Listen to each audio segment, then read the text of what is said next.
உத்தியோகஸ்தானம் உங்களுக்கு அபிவிருத்தி ஆகிறது. அதனால இந்த ஐப்பசி மாதம் அற்புதமான மாதம். மகர ராசி அன்பர்கள் சாதிக்க போறீங்க. சாதனைகள் நிகழ்த்த போறீங்க. எல்லா விதமான நற்பலன்களும் நடக்கப் போகிறது. பண வரவை எதிர்பார்க்கலாம். வேலை கிடைக்கும். வேலையில் இருக்கக்கூடியவர்களுக்கு வேலை பர்மனெண்ட் ஆகும். இன்கிரிமெண்ட் கிடைக்கும். ஊதிய உயர்வு, உத்தியோக உயர்வு கிடைக்கும். பிஸ்னஸ் பண்ணுறவங்களுக்கு அதில் சாதிக்கக்கூடிய ஒரு நல்ல நிலையை அடையலாம். உங்களுடைய கடமைகள் என்னவோ அதெல்லாம் செஞ்சு முடிக்கலாம். இப்படியாக இந்த மாதம் உங்களுக்கு பெரும்பாலும் சாதக பலன்களை விசேஷமாக அதிகமாக கொடுக்கிறது.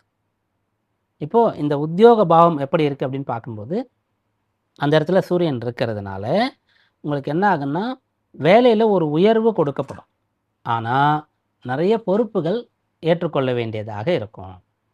அது அந்த அந்த ஒரு ப்ரொமோஷன் கிடைக்கும்போது சந்தோஷமாக இருக்கலாம். கிடைச்ச கொஞ்ச நாள்லயே இது கிடைக்காமலே இருந்திருக்கலாமோ! முன்னாடிலாம் ரொம்ப ஃப்ரீயாக இருந்தோம். ஏதோ நம்ம டைம் வந்தோம். ஒரு டைமுக்கு வேலை பார்த்து திரும்பி போயிட்டோம். நம்ம வேலைக்கு மட்டும் தான் நம்ம பொறுப்பு. இப்போ இவ்ளோ கமிட்மெண்ட் இருக்கே! இவ்ளோ பொறுப்பு இருக்கே! மத்தவங்க வேலைக்கெல்லாம் நம்ம பொறுப்பு ஏற்றுக்கொள்ள வேண்டியது இருக்கே!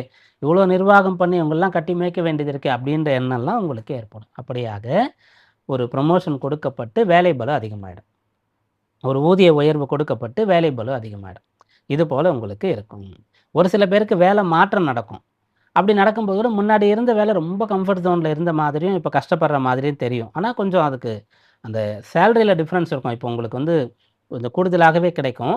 ஆனா வேலை அதிகமாக இருக்கும். அத நீங்க ஏற்றுக்கொள்ளணும்.